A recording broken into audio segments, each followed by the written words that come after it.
calendar for the open session of Growth Committee for July 16th. And I'll get a motion to approve the minutes of May 28th, please. So moved. Brent and Jerry, all in favor, signify by saying aye. Opposed, if any, motion is carried. Get approval to for the agenda, please. Brent and Jerry, all in favor, signify by saying aye. Thank you very much. Disclosure of the conflict of interest. Not seeing anything. We'll move along. Can I get a motion to approve the consent agenda? Jerry? 1 second. John, Yeah. there may be a conflict of interest for me in a section. I'm looking over at Ben and wondering if anything in your presentation would have anything to do with me specifically. Okay, because I know you're touching on the abandoned buildings piece. Okay, thanks. You're okay? I think I'm okay. I'm just Okay, making sure it's not project specific. Okay, so you'll second the motion to for the consent agenda? All in favor, signify by saying aye. Aye. Opposed, if any? Thank you very much.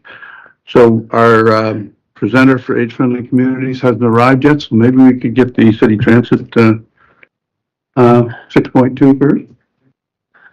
Consent agenda. We just get past it. Yeah. Thank you, Chairman.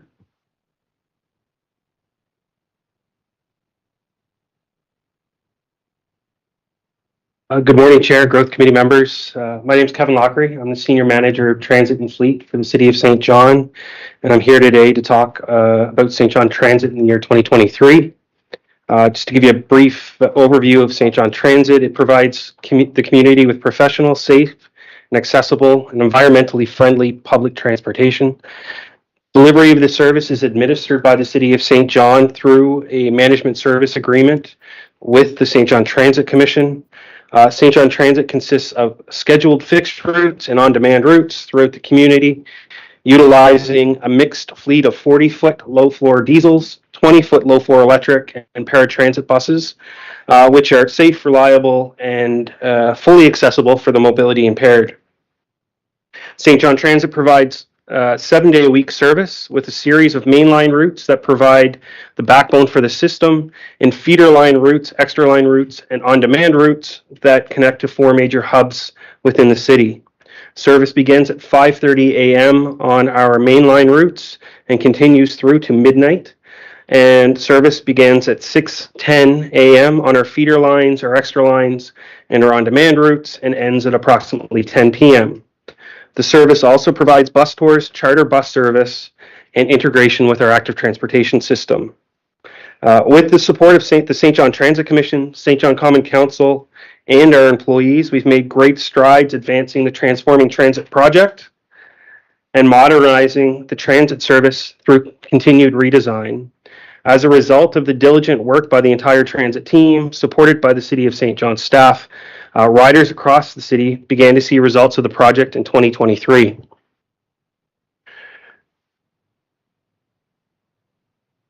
Okay. As previously stated, we continue to exercise a management service agreement with St. John Transit Commission. The MSA has assisted in the current governance model and enabled some of the foundational elements of the Transforming project to take place. The project itself was based on 4 main goals. Back up one. More people using the essential service, sustainable. So we wanted to make sure there's stability. It's very important for the end user. Efficient, making sure we're using the right size buses where there's demand, and having an appropriate capital replacement program. And desirable, providing transportation where and when it is demanded. Now we can. In parallel with the 4 previously stated goals, the team focused on 6 planning principles. Oh, I guess we're going to play. There we go.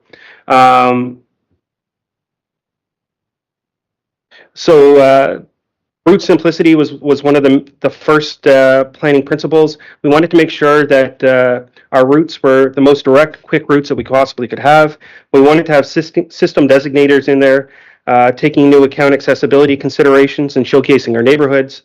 Fare simplicity, which is a major component of transportation decisions process and one that shapes the way people travel. And we wanted to have what works best for St. Johners when we looked at the system itself. The other thing that we wanted to kind of highlight was that it is a subsidized service. It'll always be a subsidized service. But what we wanted to do is set efficient and strategic subsidy rate to promote future growth as well.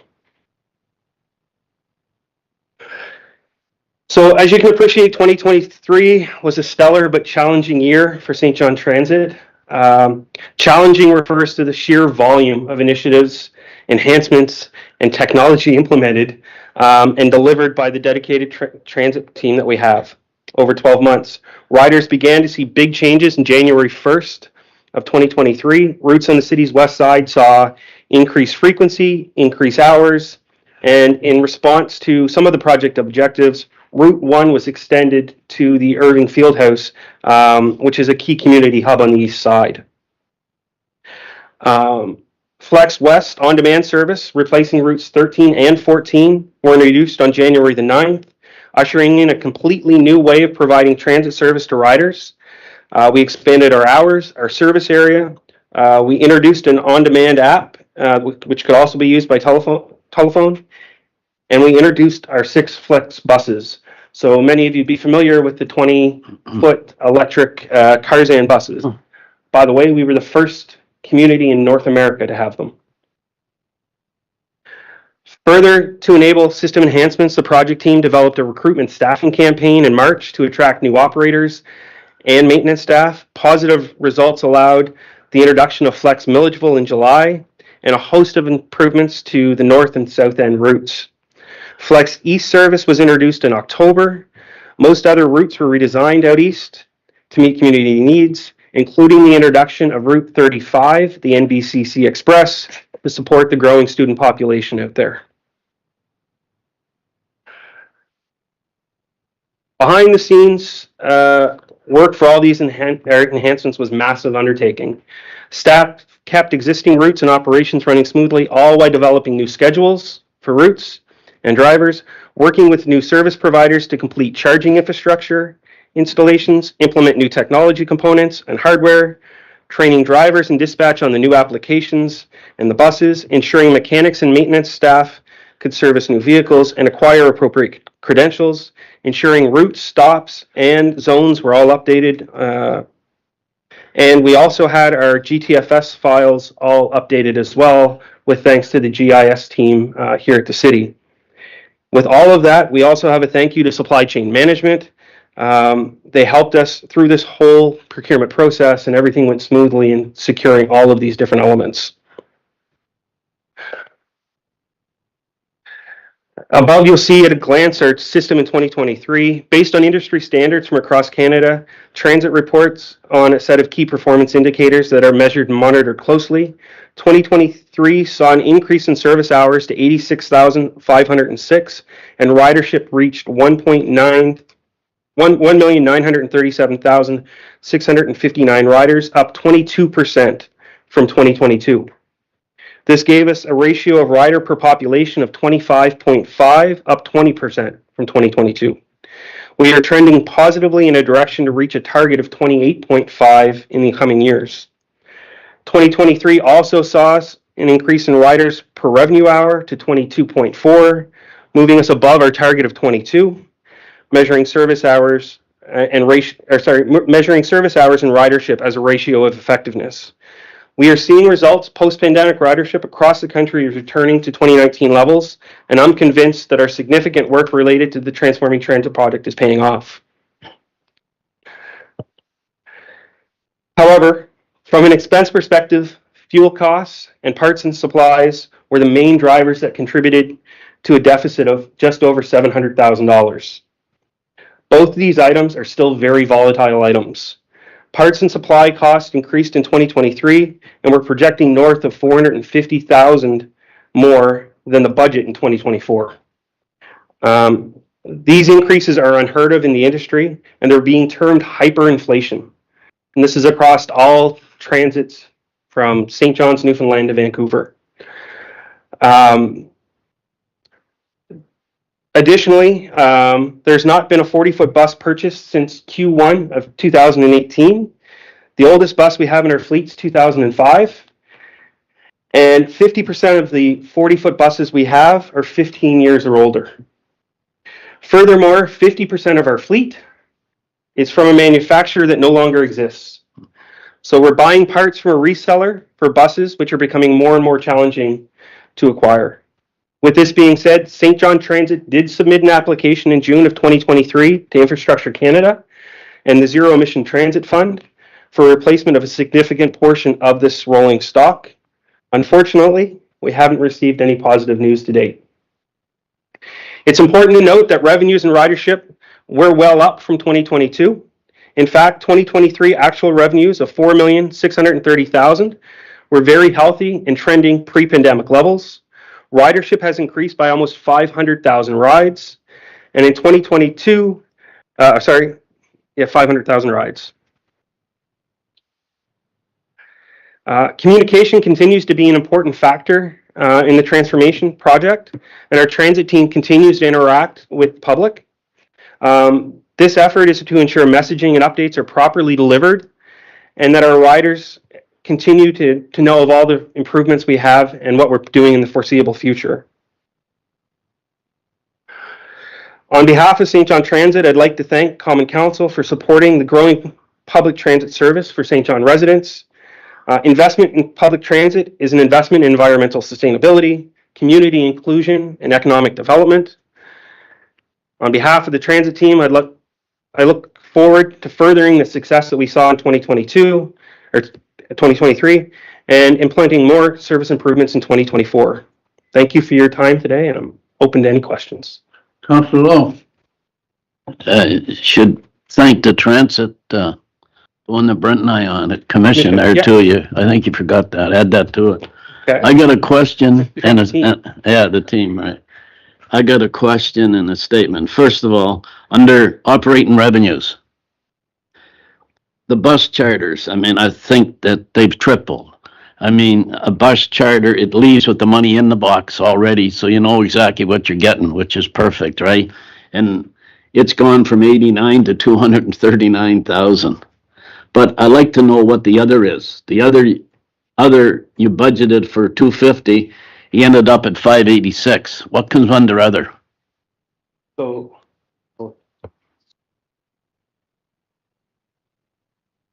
So when we implemented an electronic fare payment system, Masabi, we took what was bought electronically and put it in other revenue until such time as we can break it out by fare type.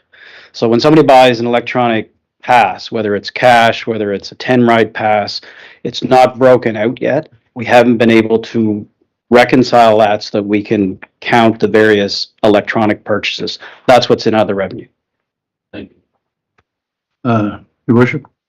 Just a quick question, Kevin. The AVL, do we have, did you have an REOI or a tender out for that? Do we? Yeah, so a tender, per your chair, tender went out in 2023. We've secured Right. the vendor.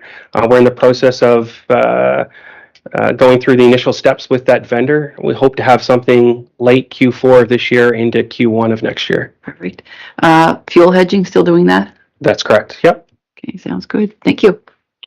Thank you, Kevin. I just want to give you a comment here. The mayor and I were out to the FCM in Calgary, and she did a panel discussion, and her part on it was transit. They took a one-pager out, or we did, and a lot of people out there were really, really inquisitive and, complimentary to St. John Transit's new flex service. And I was in Summerside for a Atlantic Mayors Convention over there, and I gave out the same one-pager, and people are really surprised because they're trying to do the right thing by getting electric buses, but they're also maintaining all of their routes, even the ones that nobody's getting on. And they were really impressed by the flex service and dropping the routes where, by picking up people that needed it. So just wanted to compliment you, St. John Transit and the commission for a job well done and nationally recognized. Thank you. Thanks. Okay, can I get a motion to receive and file? Donna and Jerry on the question. All in favor? Thank you very much. Thanks, guys. Chair, okay, so we can move into 6.1. I'll ask David to introduce it. Good morning, Deputy Mayor, members of Growth Committee. I'm pleased to introduce Brenda Lee, who I believe is coming in. She's the Community Coordinator of the Age-Friendly Active Communities of New Brunswick. She'll be delivering a presentation on behalf of the organization. And just as a reminder, this was a matter that was referred by Council to this Growth Committee. So we've been trying to get the schedule for a little while, and we're pleased to hear from Brenda this morning. Okay, welcome, Brenda. Good morning. I apologize, I'm a little late. I guess I had a few complications with the elevator, but I got it figured out after a while. Okay.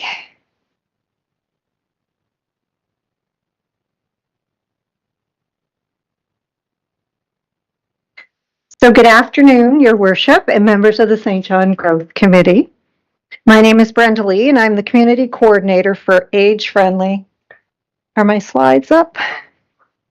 Okay, sorry.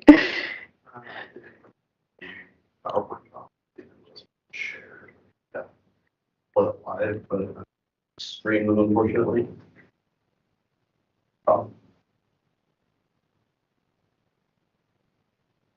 Unless you want to jump to the next one, and I can see if I get a copy of the PowerPoint. Oh, sure. Okay, so I'll start over. Sorry about that. I apologize. So my name is Brenda Lee, and I'm the Community Coordinator for Age-Friendly Active Communities New Brunswick. We are a not-for-profit organization, and we work in conjunction with the Department of Social Development. Our mandate is to support and encourage communities across the province to become age-friendly. So what is an age-friendly community?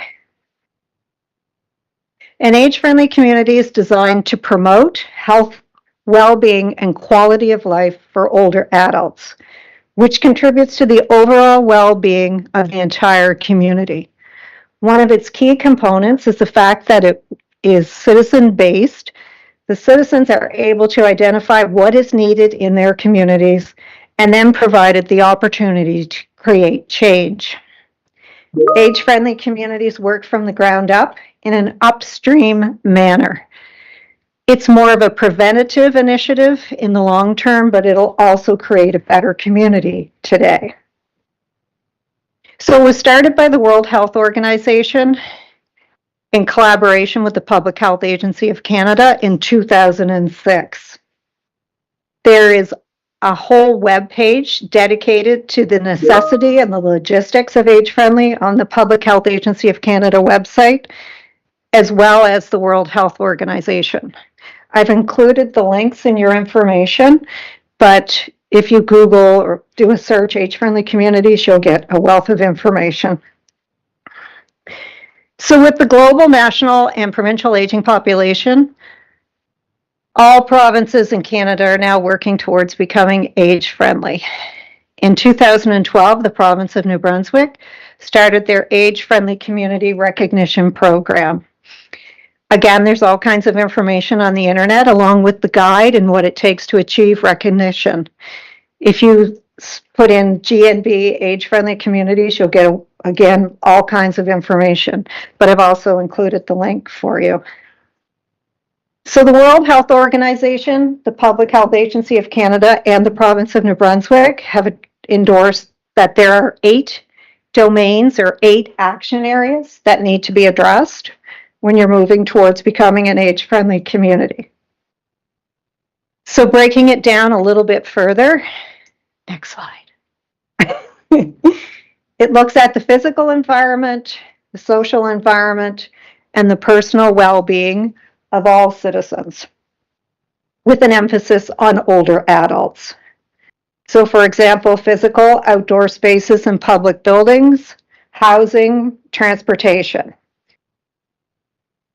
So I've included a brief description in the information that was sent out earlier, but there's also all kinds of information on the websites that I mentioned earlier in regards to the 8 domains and what needs to be addressed or looked at in the future. So I also thought it was important to look at the 5 steps they're outlined in the GNB guide.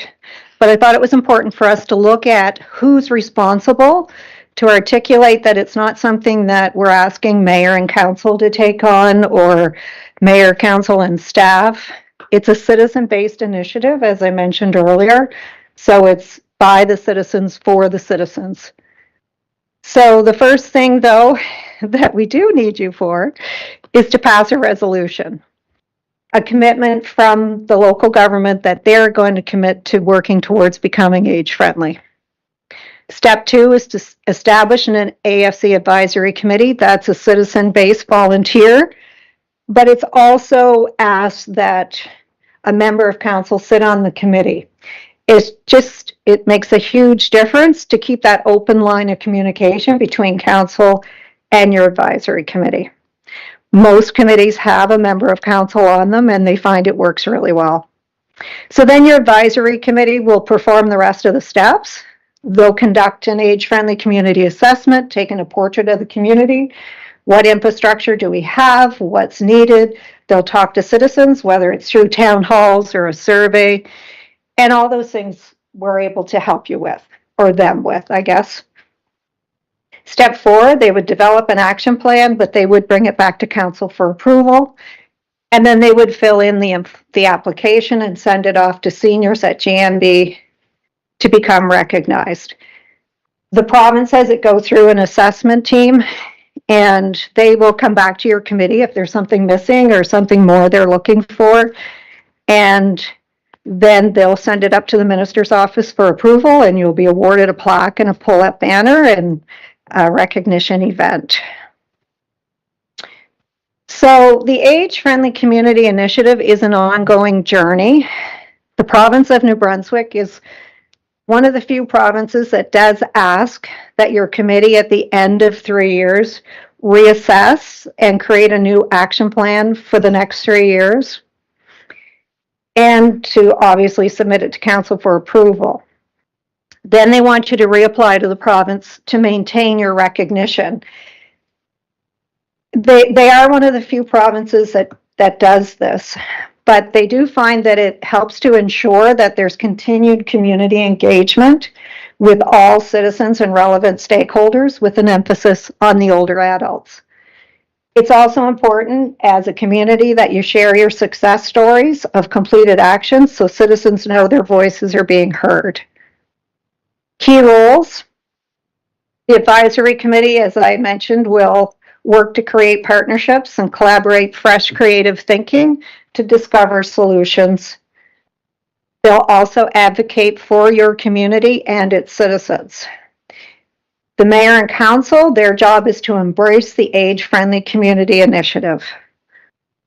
So I thought I would just add a few things that some communities are already working at. Combating ageism, create intergenerational and employment opportunities for older adults, working to prevent social isolation, which is an epidemic right now globally, and working, as always, to improve accessibility for everyone. So New Brunswick age-friendly communities are promoting and supporting healthy lifestyles, and they're helping citizens to live their best lives. I also thought it was important to give you a sample of partnerships that some of the age-friendly communities in the province are working with. Local libraries and schools, developers, landowners, the business community in and around their community, or else nationally. Ability New Brunswick has just partnered with a lot of the communities to help reach the most vulnerable citizens. Men's Sheds is another organization, 211NB, and Nursing Homes Without Walls. So there's other benefits to consider: moral, economic, and financial. So looking to the future, have you thought about how you're going to age within your community? What could the next chapter of your life look like? Or some of your family members, some of your friends? So in summary, I'd just like to say that this is one of the most effective approaches to address issues related to the aging demographic trend. It will help to build a more inclusive community for everyone. And the fact that it's structured from the ground up brings citizen engagement and execution. Citizens feel connected when they are informed and are involved in the process. So I guess I just wanted to add that it's important. I hope that you will consider making the recommendation to mayor and council to pass a resolution to start the journey to become an age-friendly community. It's not something that, you know, is an overnight endeavor, and as the population is aging, I mean, 1/3 of the population is projected to be over 65 by the year 2030. So I've also provided my contact information if anyone would like to reach out at any time, if we can potentially be a resource, please do. That concludes my presentation. Thank you. Thank you very much, Brenda. It's an excellent presentation. I've got a couple of questions here for you. Councillor Harris? Thank you, Deputy Mayor. Hi, Brenda. Thank you for the presentation. I guess a couple questions. Is there any, does Age Friendly NB and the organization you're working with have any sort of report card or metric that they score communities currently on? I guess the reason I ask is because I see what the initiative is trying to do, but I guess I'm wondering, like, where are we currently around the metrics that you would score an age-friendly community on, and where do we need to get to? And I understand that having an advisory committee is a way to help steward that work, but Yeah. I guess I just wonder where we're at currently. So it's obviously something that you're going to go to your citizens because it is a citizen-based initiative. We want to know from the citizens pertaining to those 8 domains, how are we doing? What's needed? How is the low-income housing for seniors that can't afford the alternative? Are you able to stay in your home? You know, there's all kinds of options. So first we have to collect that data from the citizens. And it's also more of a preventative initiative. We will support citizens in their home, you know, that if they're in crisis mode now, it gives the committee the opportunity to support them, but it also is more preventative. So let's look at these items. As far as a way to measure it, I mean, you would look at your action plan. It does go through, the province has an assessment team of specialists. There's a professor that sits on the assessment team for sure that's actually initiated Nursing Homes Without Walls, or created that project. So, you know, they have a good assessment team, and if there's something missing or they feel that it's not following the proper structure, then they will go back to the committee and meet with them on an ongoing basis. And that's what we're here for too. Does that answer? Yeah, that's just a bit of it. And I guess second follow-up was, is there any groups you're currently working with in our community that are advocating for this, or that we can reach out to specifically? Or is the ask for council and staff to put this out into the community and to try to recruit a team to start that conversation? Yeah. Yes, that would be something to advertise potentially on your website. Other communities, that's what they have done, or they've gone to older adults that work on other groups, initiatives within the community, and asked them if they wanted to be part of it. Because this is something that has a whole structure to it and a framework globally. The networking that's available through this initiative with other communities globally, like, you know, I've been in contact with the age-friendly communities in Ireland, England. We meet monthly, provincially. I've learned every month I meet, you know, I learn something from these other committees across the country. So it does give them that opportunity, but as far as recruiting them, it's just a matter of getting the information out there and seeing if you have an interest. But like I say, we do recommend that a member of council sits on it. I have had citizens reach out to me and ask if I would come present to the city because they would like to see the age-friendly community initiative, whether they've lived in another city or province where they've had it, started in the area. Thank you. Your worship? Thank you. Thanks, Brenda, for being here. I'm curious about the transportation component because um, I guess I would have seen that as you would have to have a transit system for it to be, which we do, and there's only about 4 transit systems in the whole province, so it would be hard for another community. Yes, and that's, you would have, if the citizens deemed, each community is going to have its own set of issues. So these are that just they- guidelines, so we don't need to do these 8 principles, or we do? No, you need to assess them with the citizens, but the citizens are going to say to you, you know what, we're pretty good in the city of St. John when it comes to transportation. We have all kinds of services already in place. We would like to see more of, maybe accessibility for transportation. I just had a community that's been recognized. They're going to be recognized sometime this month publicly. The minister will go and have a recognition ceremony there.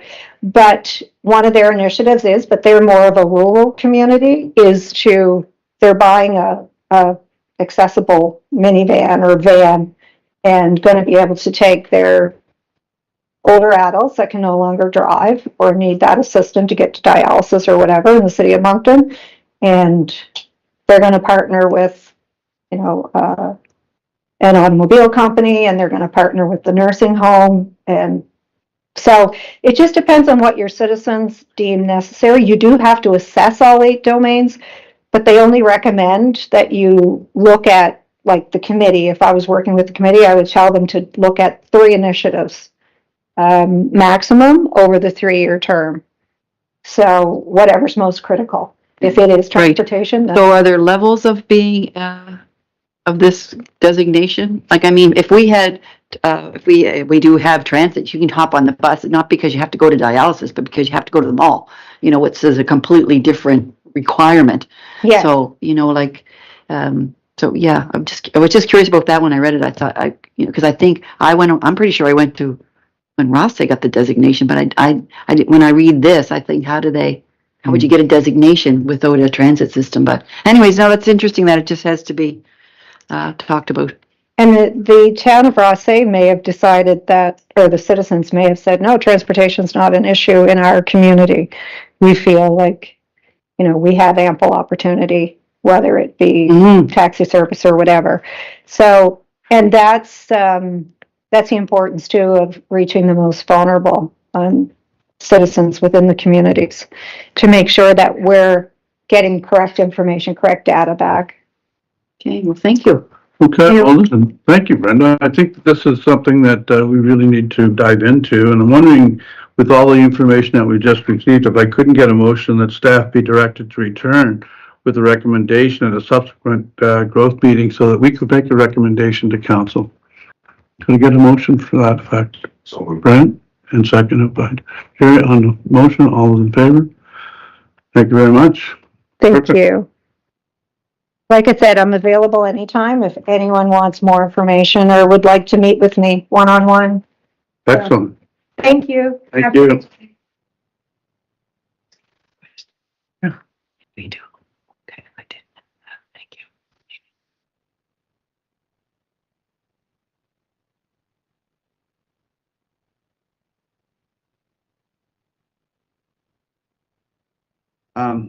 We can move on to item 7 now, business items. With you, Mr. Dawson. Thank you, Mr. Chair. I'm pleased to introduce Carrie Smith, who is the project manager of the city's Housing Accelerator project. She'll be providing you a progress update on our Housing Accelerator Fund action plan that council approved on your recommendation, as well as the various strategic initiatives we're currently undertaking as a community to increase our local housing supply. And so with that, Carrie. Welcome, Carrie. Thank you.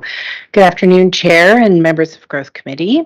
I'm pleased to provide an update on the progress to date for the Housing Accelerator Fund project.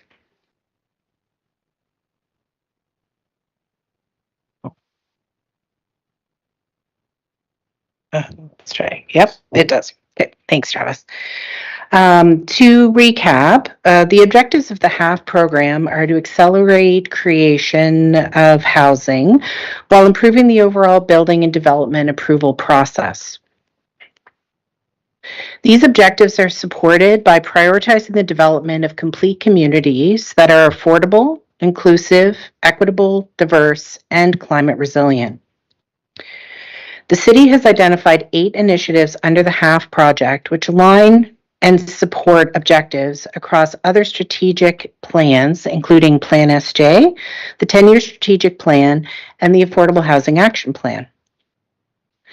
Under the HALF program funding and commitments, the city has received the first of 4 advances in the amount of $2.3 million in January of this year, and has committed to a housing supply growth target of 1,124 net new permitted units, of which 9% should be affordable. Currently, we are on track to exceed the first-year housing supply growth target of 373 net new permitted units, with 334 net units permitted so far in 2024. We've also already exceeded the first-year targets for affordable and missing middle units.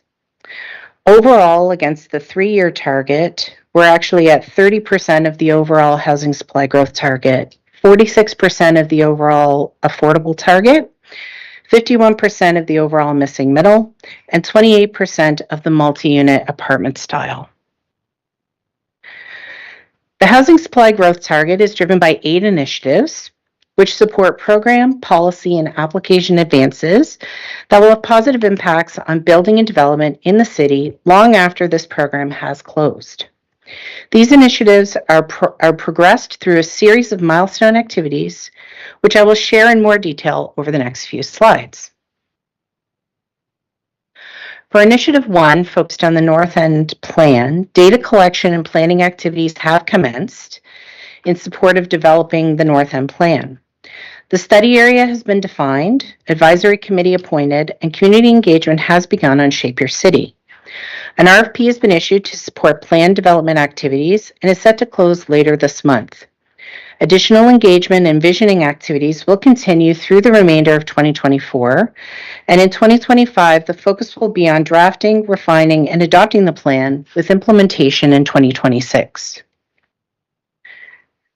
For Initiative 2 under the Housing Concierge, engagement with the development community is ongoing through formal activities such as the annual Developer Symposium held in March of this year.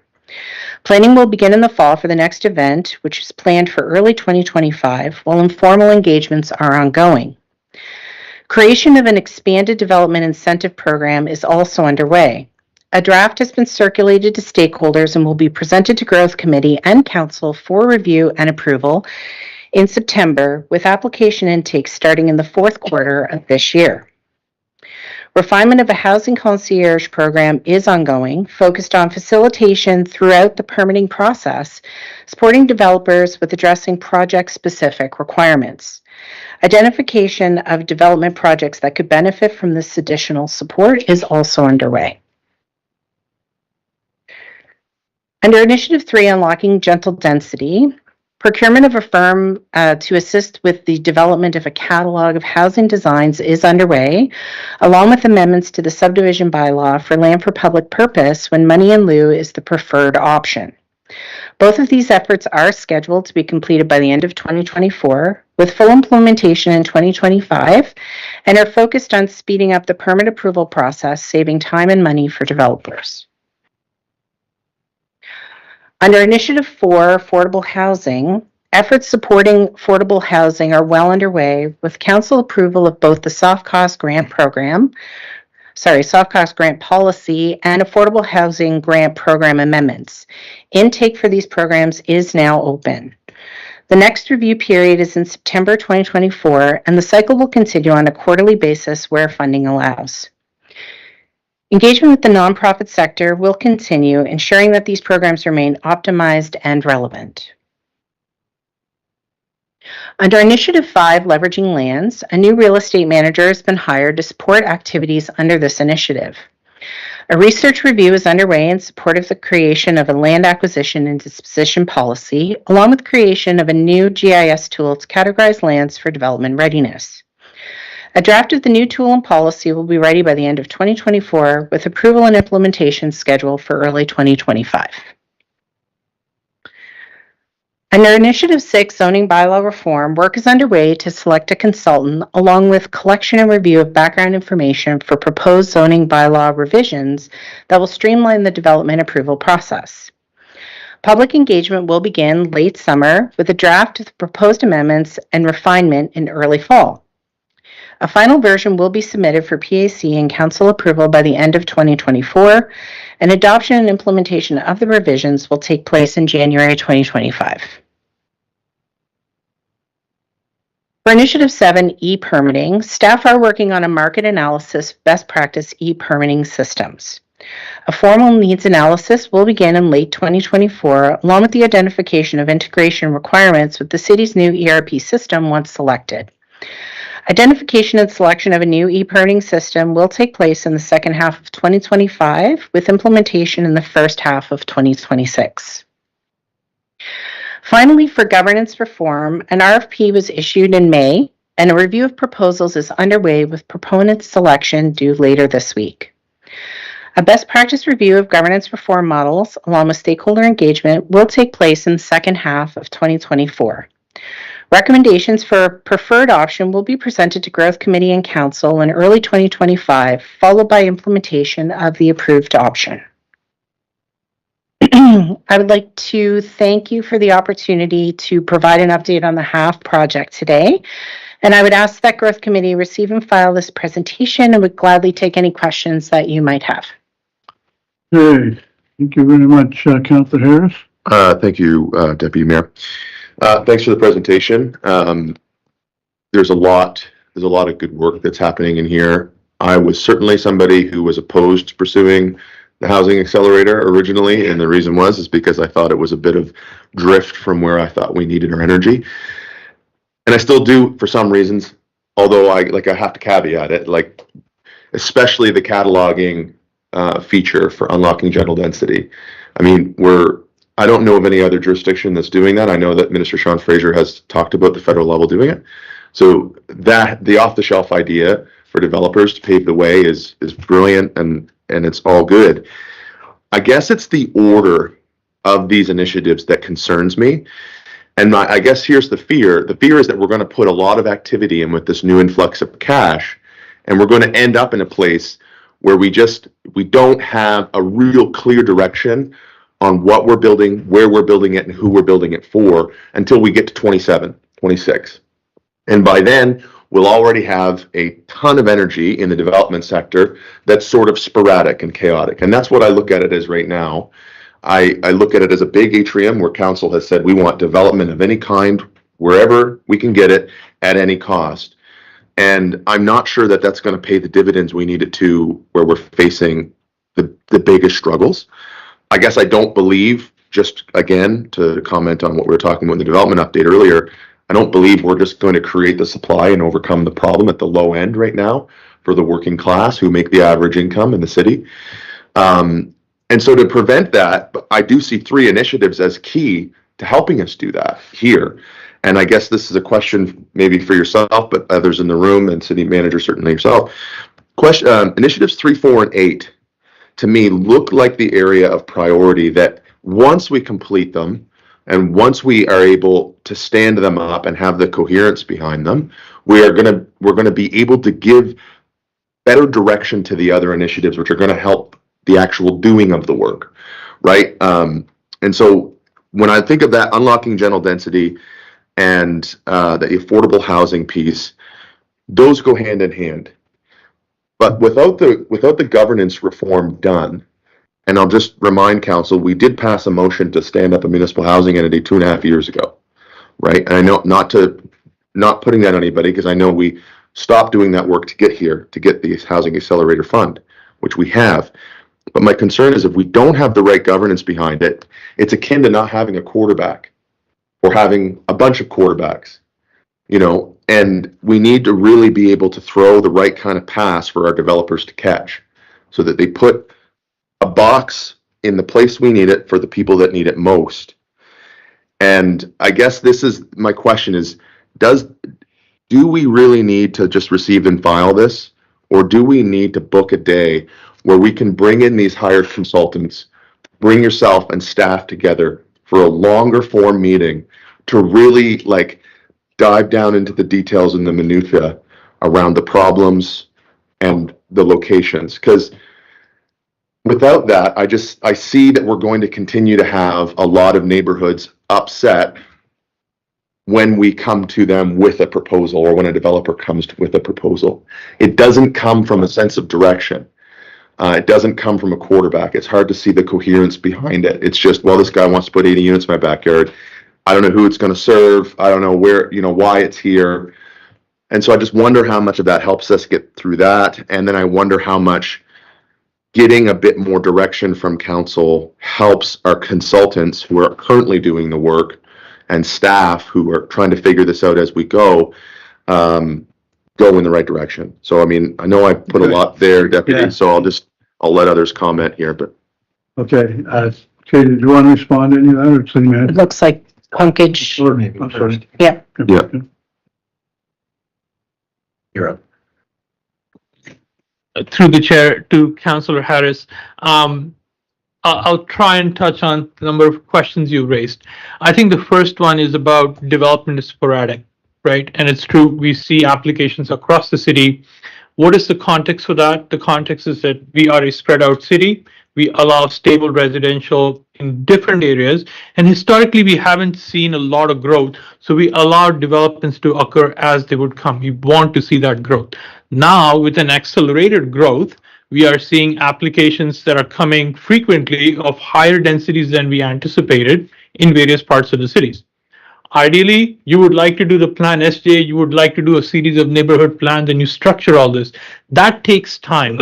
And in a housing crisis, it's not possible. So we are, lack of a better word, taking some strategic initiatives to solve some of this problem and open opportunities. So what can some of these initiatives do to address that?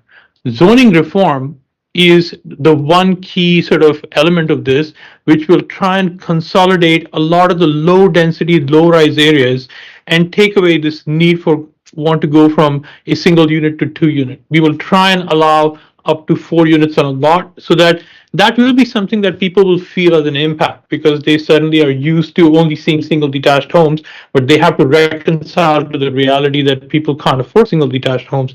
Developers aren't able to build profitably single detached homes. So we need to be open to duplexes, triplexes, maybe row houses. So I think one of the objectives of that sort of initiative is to allow this in a broad manner. But when we do that, we will sort of precondition things like, is there sufficient infrastructure in place? Is there sufficient on-site space to allow this thing to develop? Can we reduce parking requirements to accommodate the kind of forms that are going to come through? So there is a lot of focus in making it work on these existing parcels.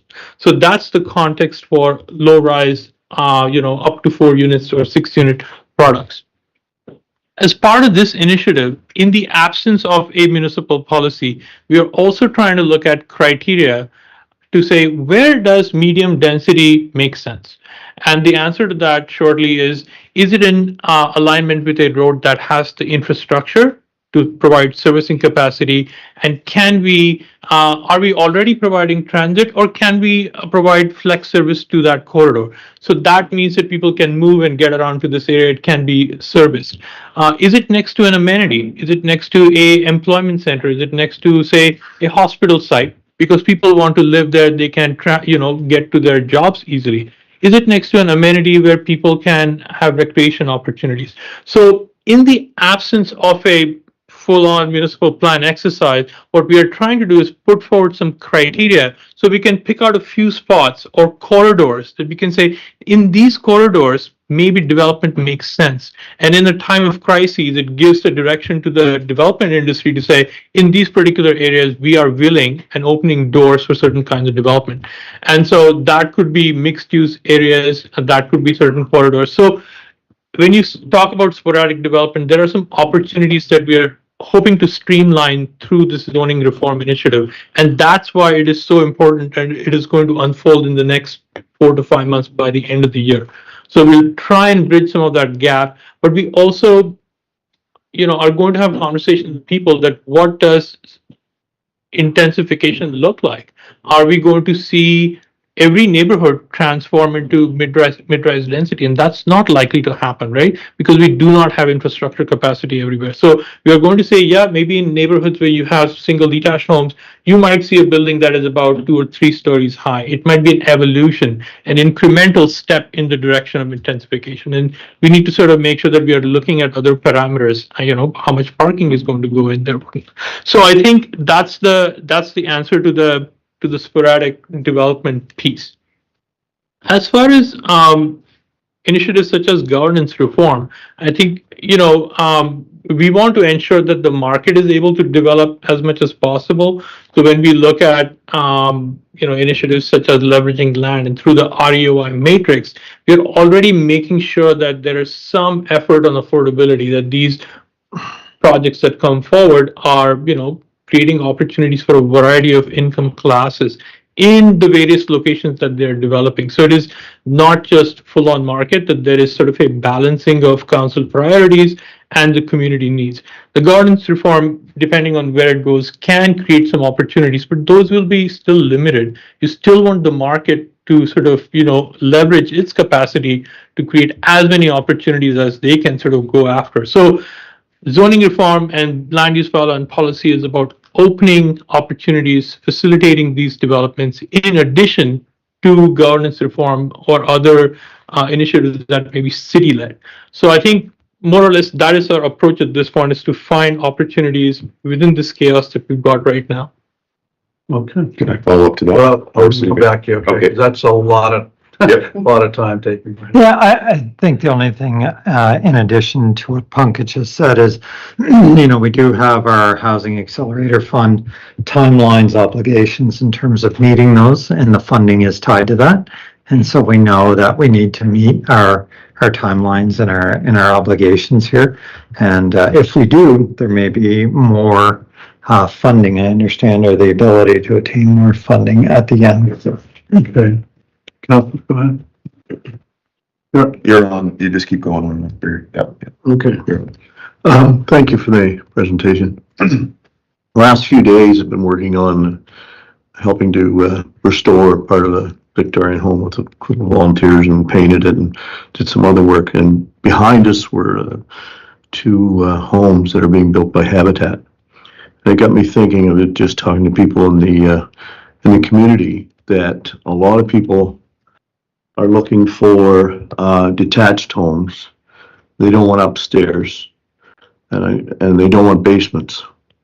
And I would think that if we could pursue that area, as opposed to, not everybody wants to live in an apartment, and but I would think that a slab is cheaper than a basement, and the construction season is probably longer. You're not worried about cold and that sort of type of thing. And I think the cost would be lower. And I was watching these guys for about 4 or 5 days, and it went up quite quickly, the first one. And I was talking to them and such, and there was a supervisor there. And I got thinking, especially with the amount of rock we have in St. John, as opposed to getting into a lot of blasting and all that type of thing. I think encouraging slab development on, like there's 2 off Main Street right now on a small lot, and a fellow we painted his place for, he didn't know what to do with building in behind, which was not in good shape, and we didn't want to touch it. And then he just got a hold of me and said that he's tearing it down and he's putting in 2 slabs.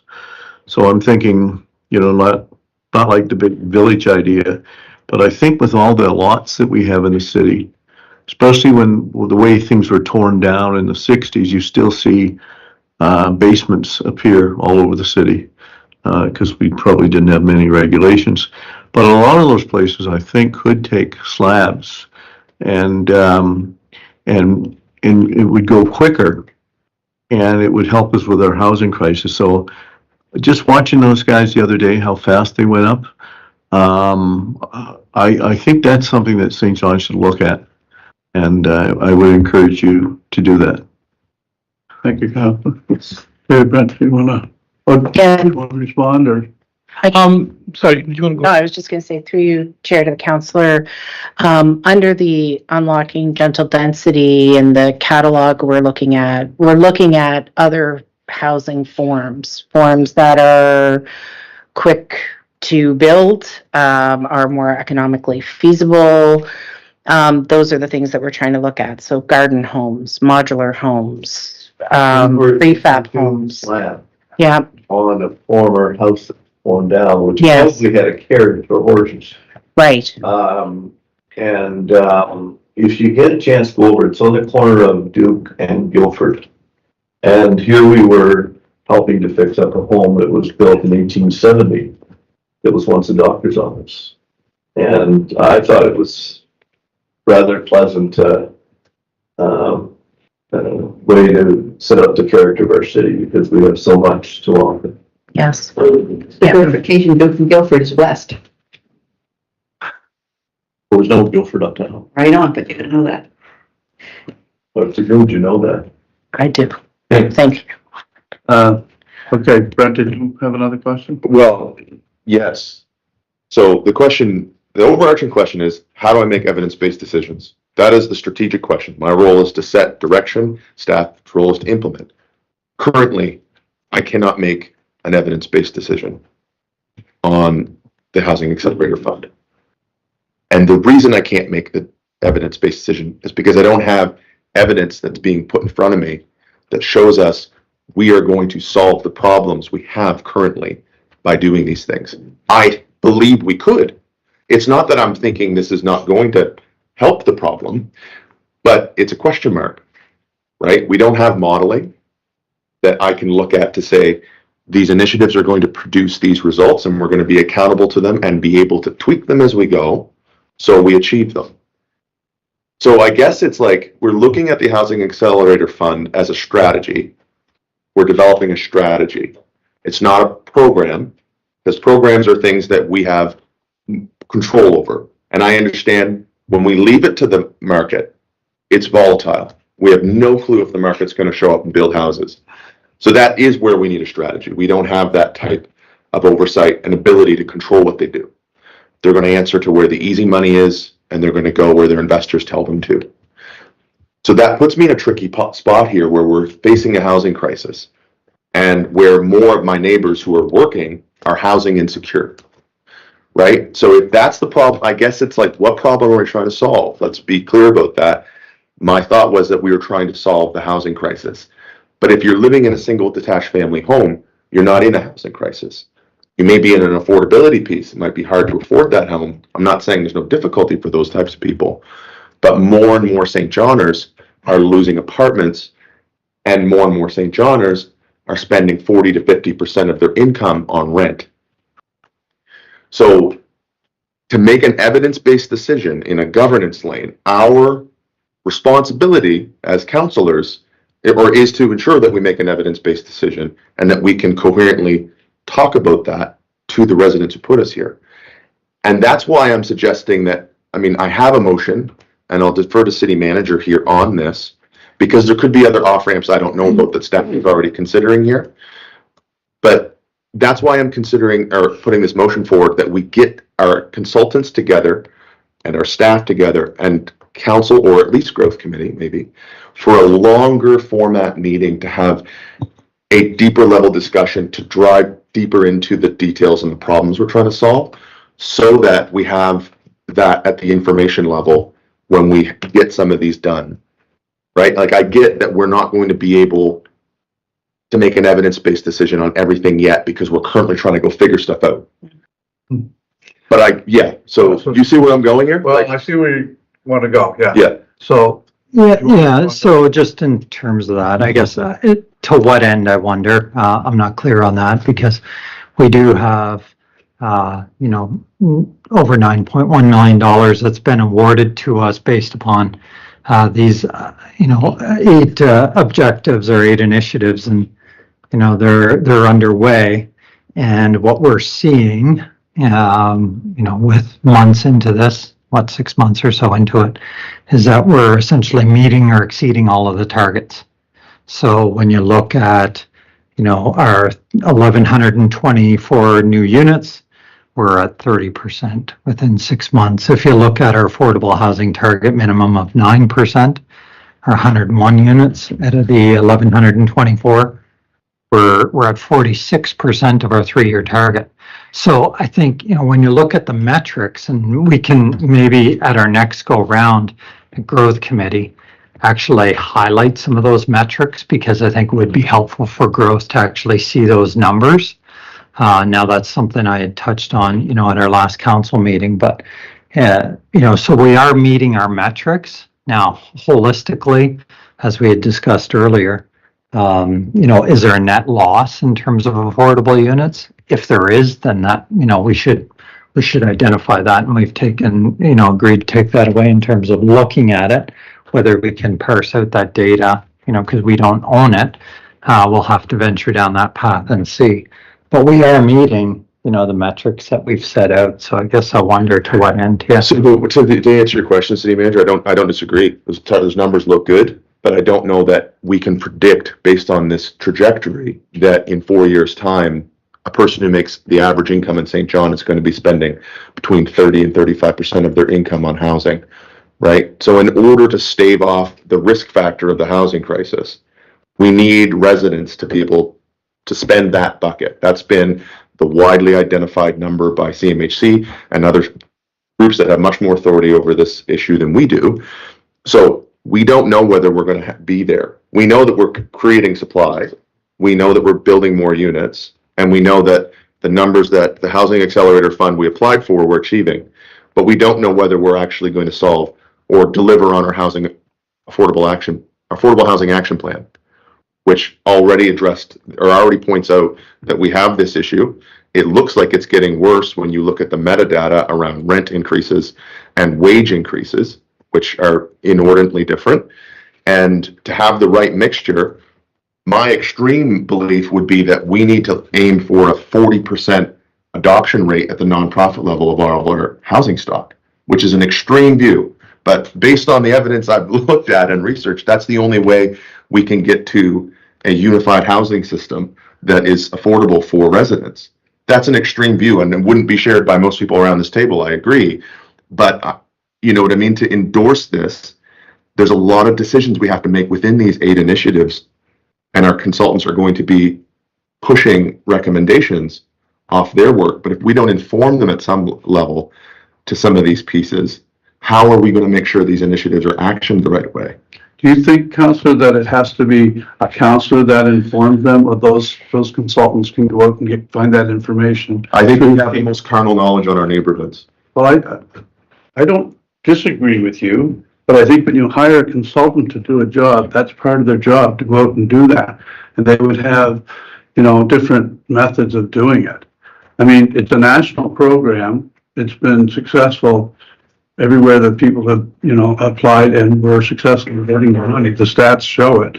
And, I wouldn't want to derail success by getting our finger in the pie when you've got professional consultants doing this work now. With all due respect, Deputy Mayor, consultants are not going to solve the housing crisis. Well, I don't think we are as councillors either. I think that's something that's got to be a broader conversation. So and that's what I'm asking. I just want to move on with this. I think we spent quite a bit of time on it. Your Worship, did you want to wind up? I was just quickly going to say that I think what the Councillor Harris is talking about maybe is our own affordable housing action plan. This seems a little bit different in a way. I mean, this has an objective when you read it: create a greater supply of housing at an accelerated pace, enhance certainty in the approvals of the building process. So I feel like this is doing that now. So I guess I'm comfortable with what this is doing. And I know that not everybody was on the team, but when we did the South End neighborhood plan, we can say with certainty that when you have a plan that you do get that differential in growth that supports growth and it encourages it. We know that incentives do that as well. So there's a lot in here. We know that the one-stop development shop, when we went to that, we have the concierge, which is a similar but at a higher level. We know that that changed for us. So I think there's a lot of certainty in what we did. And like the city manager, CEO said, those are the eight things that we presented to get the funding. So I think I feel like we're on track with that. And maybe that's a different conversation that we need to have. But for this, I guess I'm comfortable with going forward on it. Okay. All right, having said all that, then can I get a motion to receive and file the report Carrie just gave, please? Councilor Lowe? I'll second that. Okay, all in favor, signify by saying aye. Okay. And here's a nay. Okay. Well, thank you, Carrie. Yep. Appreciate it. Okay, 7.2, Mr. Valentine. Thank you, Deputy Mayor.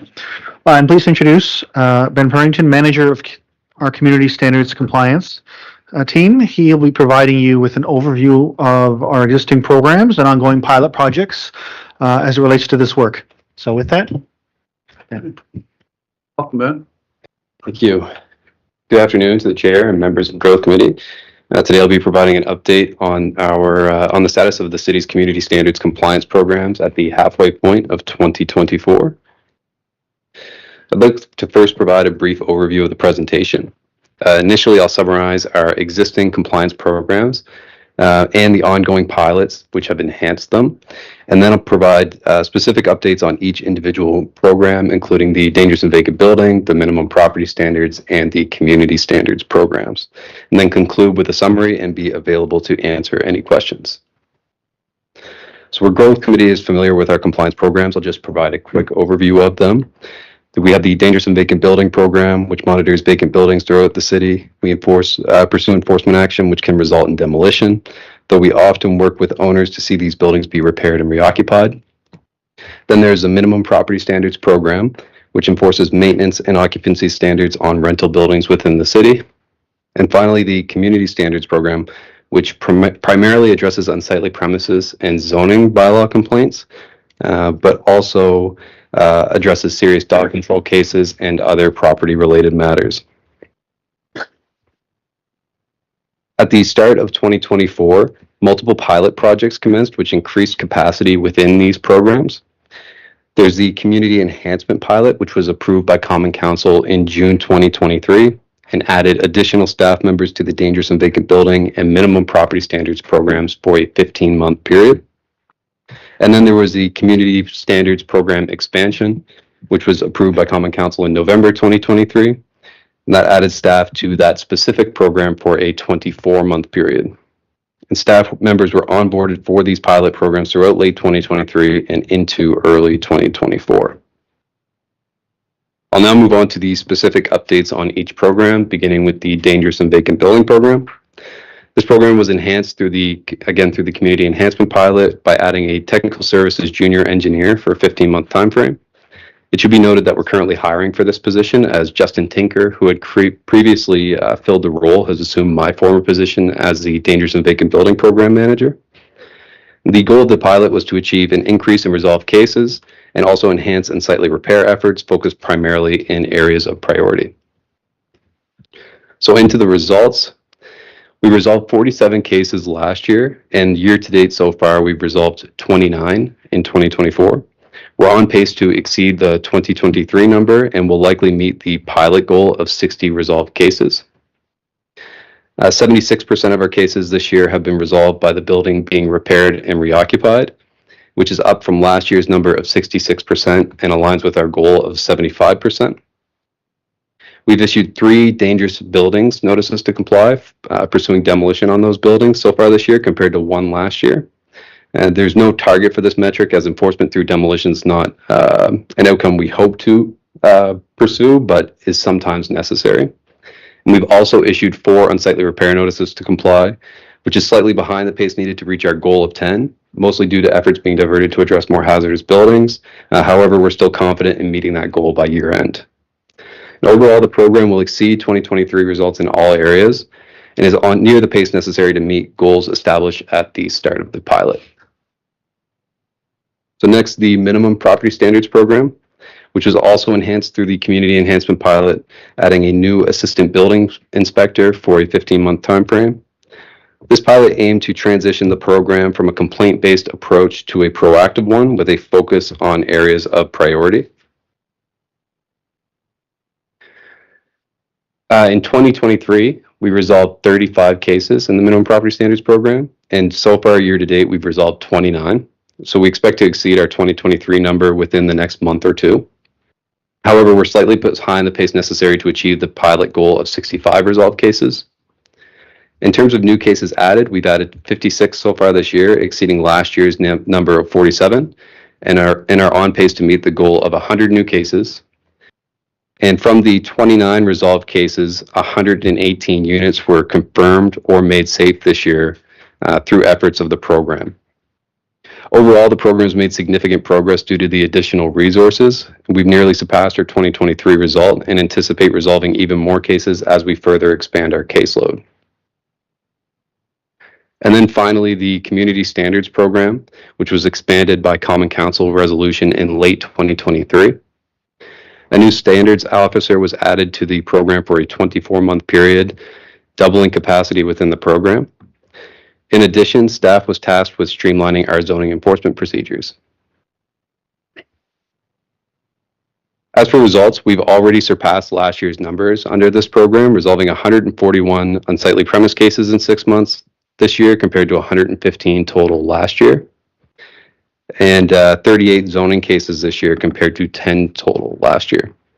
We're also on pace to exceed the pilot goals for both unsightly premises and zoning. And additionally, we've only issued 3 notices to comply this year, meaning we're continuing to achieve extremely high rates of voluntary compliance. This program has made substantial progress due to the additional resources, and given the success thus far, we expect to resolve well over 300 cases this year between both unsightly premise and zoning, which is more than double the results we had from prior years in the program. So to summarize, due to the increased resources, all 3 programs will far exceed the results in 2023 and are on or near the pace necessary to achieve our pilot goals. These increased results will have positive impacts in our community as each resolved case helps us foster growth, create safe, livable neighborhoods, and cultivate community pride in alignment with Common Council's grow and belong priorities. Our recommendation for this item is to receive and file. And that concludes my presentation. I'm available to answer any questions. Okay, thank you, Ben. Excellent results, by the way. Your Worship? I'll move that receive and file, but I will say that Councillor Harris wanted this, pilot on the go. And I thought to myself, I don't see how that's going to even work. Because, people go along with it or whatever, and so here we are. We've got extra staff and we've got some horsepower added to it. So it's been a good program. It's nice to see it because they say as well that the greenest structure is the one that's already standing. So it saves some of those structures as well. So it's good to see. So appreciate the work, Ben. Great leadership on it. Thank you. Thanks. I'd have to echo the same result. Go ahead, Councillor Long. I see you over there with the item. You close your eyes and it's lovely, right? Like, you know what I mean? I think it's great that we hired more people. I think they were well needed, but does a target move as the year goes on? If I call you, Ben, and give you 2 more houses, does that get added on to the target? If the target's 20, now it's 22, is it not? Or do you set the target in January and it doesn't change? Through the chair, we set the targets for all of these pilots at the start of the year. So trying to measure up to those that we started when the pilots commenced. My other question is, unsightly premises resolved. Have we given up on the garbage that's put out in front of like Bernan's and Haymarket Square and the different places that are being left there by, I get this right, the unhoused community? Have we got done away with that bylaw? I'd like an answer to that question. Through the chair, I'll refer the question to the CAO. Oh, Yeah. see. Thank you. So we do provide some garbage collection at those sites, and that's something we want to formalize more as part of the Housing for All strategy that will be before Public Safety Committee tomorrow. So for roadside collection, you'll see that as part of an action in the Housing for All strategy. In addition to that, however, like as far as camp cleanups go, it's more a coordinated effort between our frontline agencies like Fresh Start. Once it's confirmed vacated, then we'll go in and clean it up. And if it's on DTI right-of-ways, which most of them are, we'll charge it back to the province for the cleanup costs. Excellent. Nice. Okay, so you have a mover and a seconder on the question then? All in favor? Thank you very much. 7.3, growth at a glance. Thank you, Mr. Chair. I'm pleased to introduce Christopher McKeel, our Director of Development and Community Standards. He'll be presenting information to you on our recurring infographic and our year-to-date results for the first 2 quarters of the year. Thank you, David. Good morning, everyone. I'm pleased to present the July Growth at a Glance update for 2024. We have very promising numbers for the first half of the year, covering January to June. We received a total of 372 building permits, which is above the 5-year average of 346 building permits. The total value of construction has reached $86.3 million. This is the second highest year-to-date construction value in the last 11 years. The 5-year average for construction value is $57.1 million, so we're about 50% above the 5-year average. We've created 334 new units in the first half of the year. This accounts for 30% of the Housing Accelerator Fund requirement in just the first 6 months, which means we're well on track to exceed our 3-year target of 1,124 units. To compare the 5-year average for units created, it's 153 new units, so we're just over double the amount of units created in the first 6 months of the year compared to the 5-year average. These numbers indicate significant growth and progress in our development activities, and we're well positioned for the remainder of the year. Thank you, and I look forward to answering any questions or discussions on this positive trend. Okay, thank you very much, Chris. Any questions? Okay, can I get a second here on the question? All in favor? Okay, thank you very much, Ken. All right, well, I guess we are missing our adjournment. Yeah. So who's going to step in? Okay, great.